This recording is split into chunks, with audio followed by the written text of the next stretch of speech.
We need you to consistently perform the required tasks, and in this exercise it'll be a little bit of revision. We need 2 modified resources that you've created to support John in his language literacy and numeracy needs.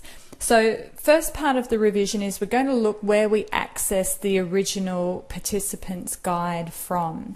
Again, going to the Industry Skills Council website and establishing that Mike's Bikes, which is a warehouse that stocks bike parts, would be part of the Transport and Logistics Industry Skills Council. So we'll double click on that one.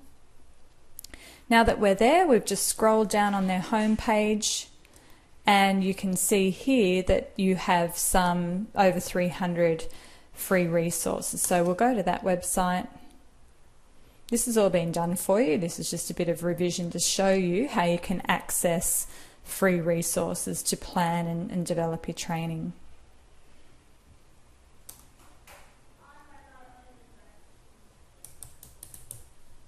So element 1, performance criterion 1.1 and 1.2, referred to safety. And you can see a drop-down box. You can see here, follow occupational health and safety procedures. Now don't forget that the unit that we were looking at for John to meet his needs was just one unit, but they all have pathways that link to qualifications. So there's a certificate 3 here in logistics and warehousing.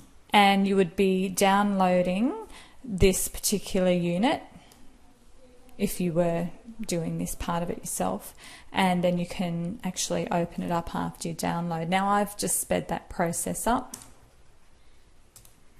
and I've inserted the participants guide from that here in your module. So I'll double click on that now, and it is a participant guide at a certificate 1 level in logistics, but even though it's a certificate 1 level, that still doesn't mean that John's reading level and writing level is going to be met by certificate 1. He doesn't have a functional English reading and English writing level.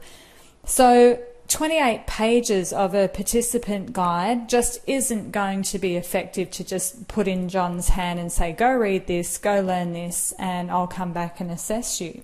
So you're now going to have to create for me, please, just 2 Word document handouts that will cover some aspects of this. So we're just going to flick down now to about page 20. And that has some range statements in here. And this is the first modified handout that I need you to create. It's just a 1 page with some images, please. Because he can't read, we're not going to be putting writing on there. We just want pictures on personal protective clothing and equipment. So you can see here in this range statement, it talks about high visibility clothing and safety headwear and footwear.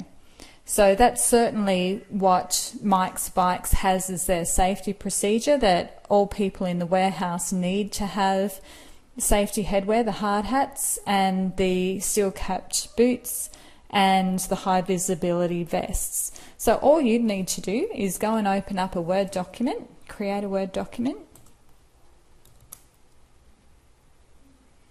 And I'm just going to use heading 1, PPE. Personal protective equipment, and that's mainly for the LLN support person working with John or yourself, the trainer, to jog you for what handout we're providing him. You'd be verbally explaining this as you're giving it to him, and then you can go on the internet to Google Images.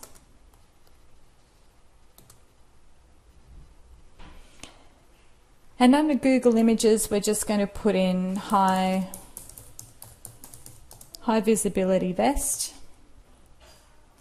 Now, if you were using these in a genuine training situation, you would need to get permission to be able to use the image that you select. But because you're using it as a learner for the purposes of learning and creating evidence, in this situation, you're okay to just copy and paste this in. In a real life situation, I'd just be going around with a camera and physically photographing people in their vests at Mike's Bikes So then there's no copyright issues either.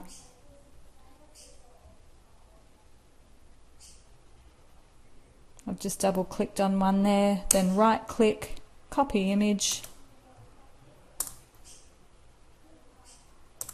and we can just right click and paste that into our document. Now it's looking quite large, so we'll click on that and wait for your arrow to come up there, your little diagonal arrow. That'll adjust the size. If you press down on the left mouse button and just drag that up at the same time, you'll see that that's reduced the size of that print. So we're showing him that he needs to wear his safety vest at all times.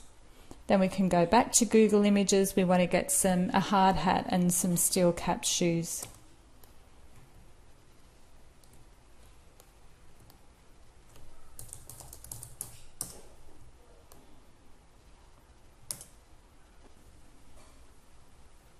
Copy image again.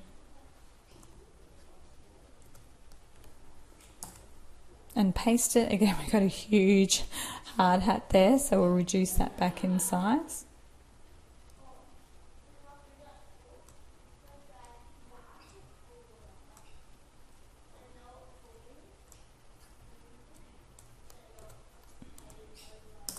And some steel-capped shoes.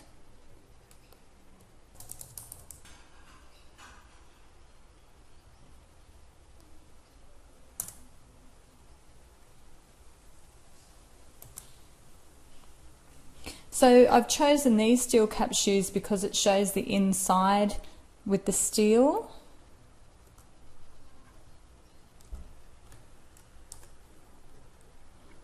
Okay, so we can actually point that out and show him that, you know, that's what's required there.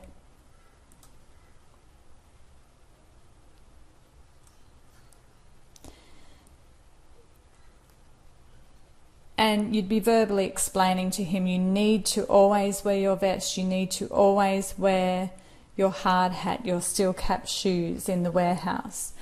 You could even use this as a bit of a check for understanding. Perhaps you could reprint out this sheet and have a couple of other items that aren't relevant to the workplace and just ask him to point to or tick which personal protective equipment is necessary. And he may not understand the jargon personal protective equipment. You would just simplify it down. What do you wear here in the workplace, here in the warehouse perhaps? And he can then just tick that. But you can see that that's a very simple document. It's just a one page, there's no wording, instead of 28 pages of this participant guide. We've had to modify it to meet John's needs here.